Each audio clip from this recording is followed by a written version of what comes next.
Hello, my name is JC Morena, and today I'm going to be talking about pancreatic cancer. It is an extremely important topic to me. My father was diagnosed with it in 2014 and unfortunately passed away in 2015. It is one of the most commonly diagnosed cancers, yet it is one of the least talked about. The function of the pancreas is my first slide, and I'm going to start with where your pancreas is situated in your body. It is behind the stomach within the abdomen, right below your liver.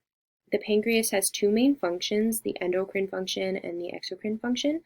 The endocrine function, it releases hormones into your bloodstream, and the exocrine function produces enzymes that are needed for digestion. It is possible to live without your pancreas, but it is a pretty hard life. You are at higher risk of developing diabetes because one of the main hormones that are released from the pancreas is insulin. You also have to take enzyme medication before every meal so your body can properly digest your food. The causes of pancreatic cancer are unclear and hard to pinpoint on a case-by-case basis, but some of the things that have been linked to the cause of pancreatic cancer are smoking, a gene mutation which you can be born with, or you can develop the gene mutation later in your life. Pancreatitis and race and ethnicity are also linked to the cause of the disease. Some symptoms that a person with pancreatic cancer might experience are abdominal bloating, digestion problems, back and abdomen pain, jaundice, which is when your skin and the area around your eyes turns yellow, and the last one is unexplained weight loss. So here we have the beginnings of pancreatic cancer. Pancreatic cancer is tumors that start in the cells of the pancreas. On the left image, we have cells that are turning into tissue, and this is what a normal pancreas looks like. Normal pancreas cells, I should say. On the right, we have cells that are turning into tumors, and this is the image of what pancreatic cancer looks like, or pancreatic cancer cells. There are two types of pancreatic cancer.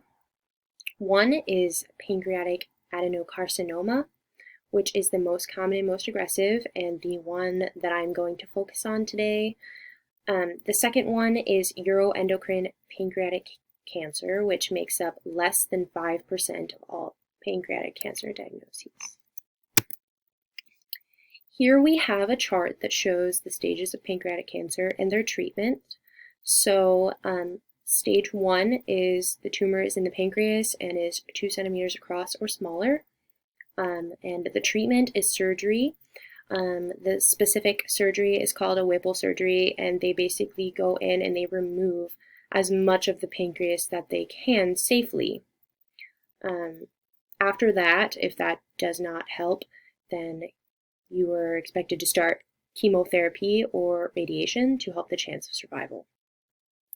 In stage 2, the tumor grows outside of the pancreas but not into major blood vessels or nerves. Again, you will continue with rounds of chemo and then surgery to try to help remove that as well. In stage 3, the tumor is growing inside and outside of the pancreas and into major blood vessels and nerves nearby. It has spread to the lymph nodes. Stage 4, the cancer has spread to different sites and is throughout the body. At this point, stage 3 and 4 survival rate drops very, very low, and chemotherapy is used to prolong the individual's life. Metastasis is when the cancer cells break away from the primary tumor site. They spread to other parts of the body.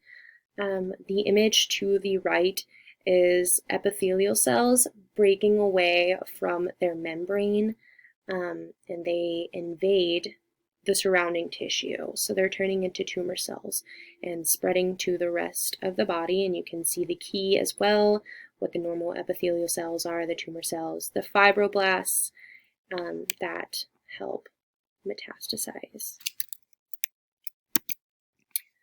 So some terminology, as previously mentioned, lymph nodes, they are small glands found in the body. They're part of the lymphatic system, which is an important part of the immune and circulatory systems. One way to regulate how the cancer is spreading is doctors will measure the cancer levels in the lymph nodes. As previously mentioned, metastasization of pancreatic cancer occurs because the cancerous cells are transferred to other parts of the body through the lymph nodes. This usually occurs in stage 4, but can occur in stage 3. It spreads to the abdomen and then reaches the liver.